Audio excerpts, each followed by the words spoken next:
Olá pessoal, tudo bem? Tudo bem? Meu nome é Ingrid, eu sou trabalhadora do Grêmio Espírita Perseverança e Caridade e hoje eu estou aqui com vocês para dar continuidade ao estudo do Evangelho segundo o Espiritismo.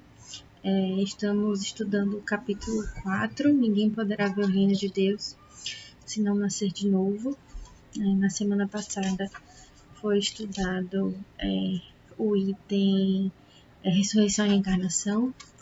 E hoje nós vamos dar continuidade ao nosso estudo com o item A Reencarnação Fortalece os Laços de Família, ao passo que a unicidade da existência os rompe. Então, antes de iniciar o nosso estudo, eu gostaria de convidar todos a realizar uma breve oração.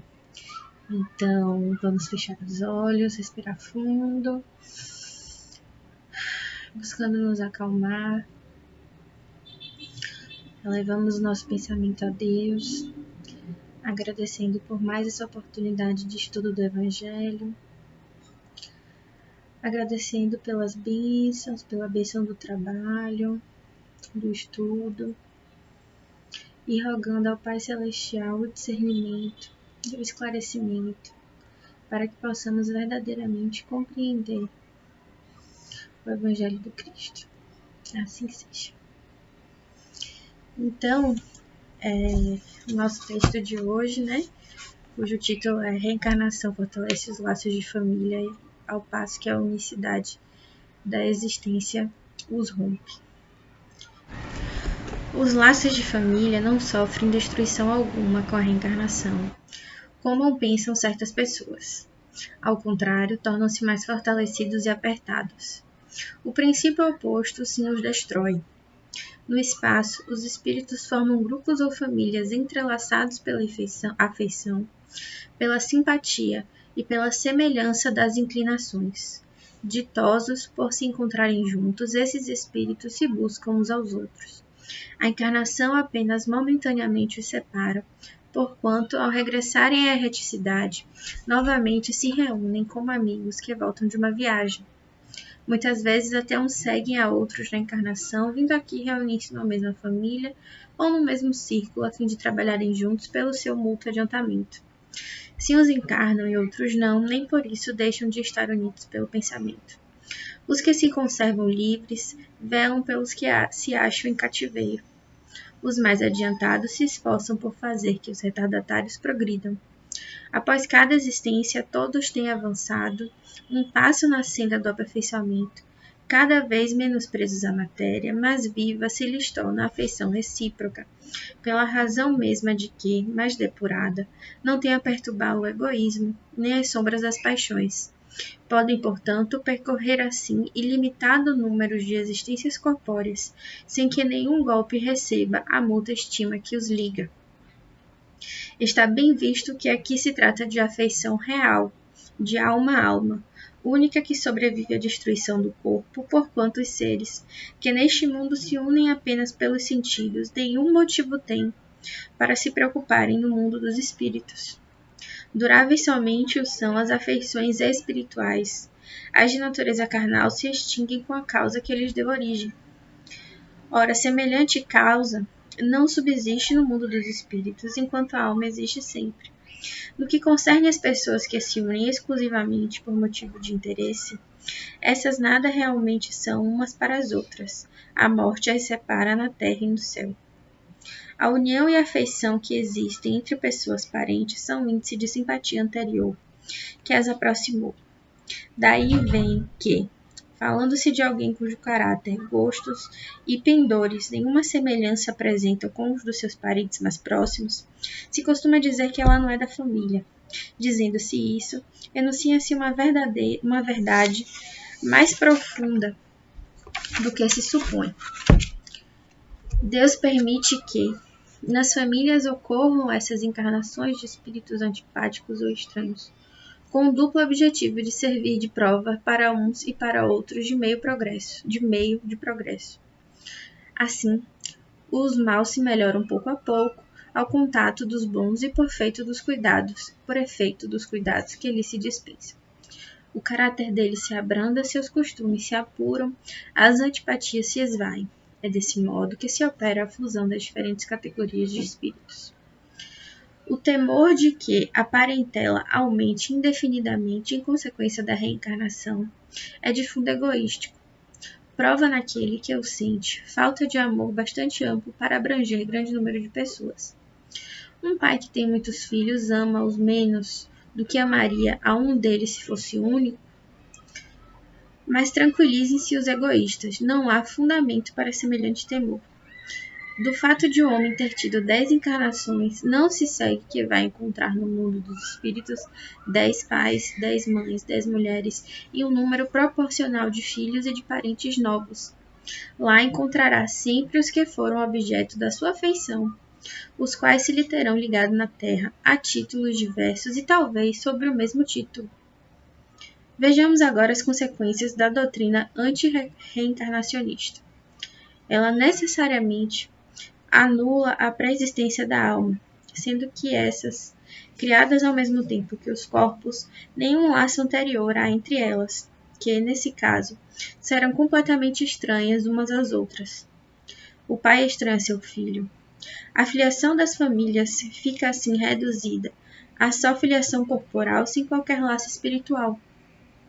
Não há, então, motivo algum para quem quer que seja glorificar-se de haver tido por antepassado tais ou tais personagens ilustres. Com a reencarnação, ascendentes e descendentes podem já terem conhecido, vivido juntos, amado e podem reunir-se mais tarde a fim de apertarem entre si os laços de simpatia. Isso quanto ao passado. Quanto ao futuro, segundo um dos dogmas fundamentais que decorrem da não reencarnação, a sorte das almas se acha irrevogavelmente determinada após uma só existência.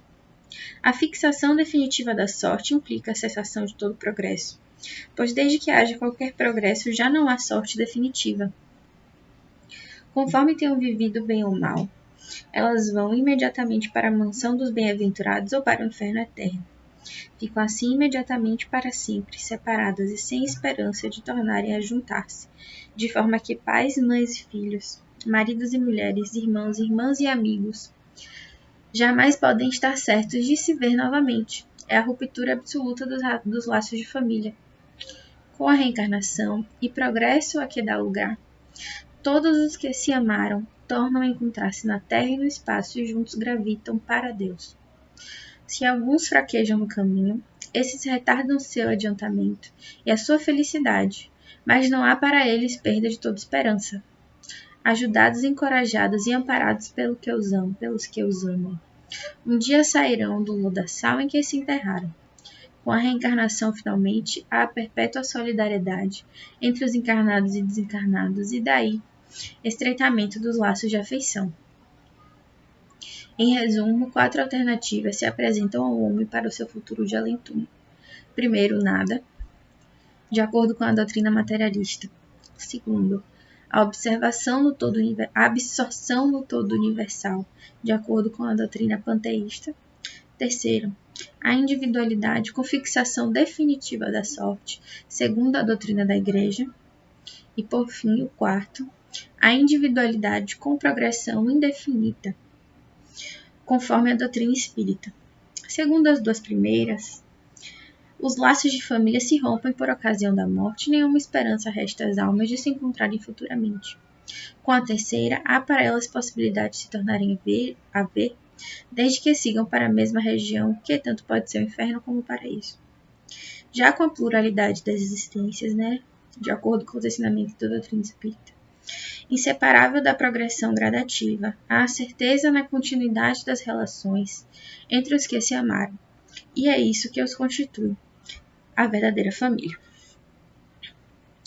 Então, desses textos a gente pode tirar algumas conclusões interessantes, Primeiro de tudo, que a verdadeira família é a família espiritual, A família que está, de fato, interligada por inclinações, pelo verdadeiro sentimento de fraternidade, é a família espiritual, Não necessariamente é aquela família que a gente faz parte, enquanto seres encarnados, E isso é muito interessante, Tem um trecho que ele fala que essas afeições, elas decorrem do espírito, né? E não das questões carnais.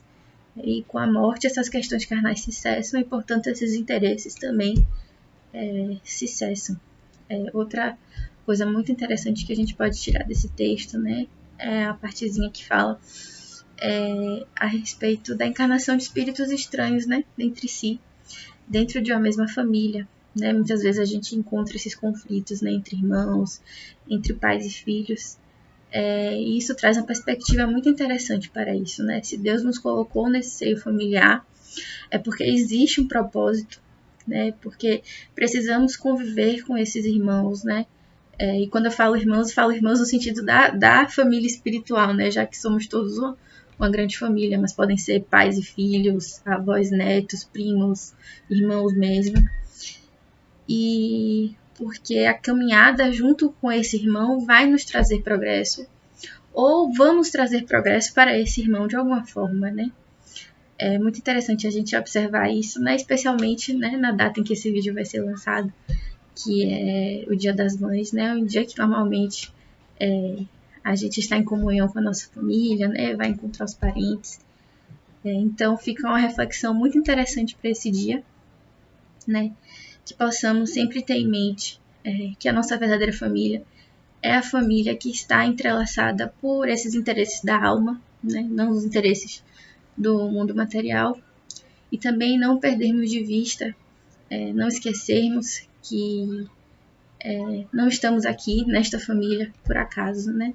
Se temos algum tipo de desavença com um parente próximo, é porque precisamos resolvê-la, e resolvê-la o quanto antes, né? Essa é a nossa chance de nos acertarmos, de seguirmos em frente e de uma vez por todas deixarmos para trás essas mágoas, né? Porque afinal de contas a felicidade é a única fatalidade da nossa existência, né? Se tem uma coisa que nós podemos ter certeza, é que um dia a felicidade plena chegará a todos nós.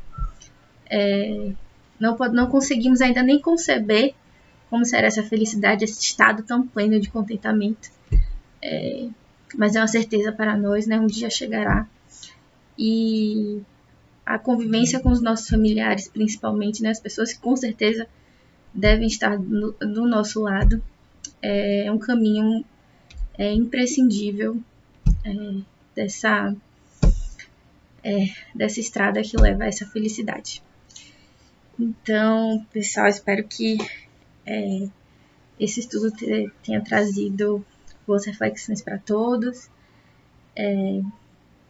Gostaria de convidá-los, né, mais uma vez a participar também do estudo do Evangelho do próximo domingo, e que tenhamos um dia tranquilo, né, possamos estar junto daquelas pessoas que amamos, né, daquelas pessoas que temos algumas dificuldades, mas que também amamos da mesma forma. E gostaria de convidar todos a realizar a nossa oração de encerramento. Então vamos mais uma vez fechar os olhos, respirar fundo, buscando nos conectar ao Pai Celestial. Agradecemos, Pai, por todas as bênçãos, por todas as oportunidades de evolução, de crescimento espiritual. Agradecemos especialmente hoje pela nossa família espiritual, mas também por nossa família aqui enquanto encarnados. Que nós possamos ter mais amor, mais compreensão com os nossos irmãos de caminhada, que de alguma forma ainda nos traz algum sentimento de desavença.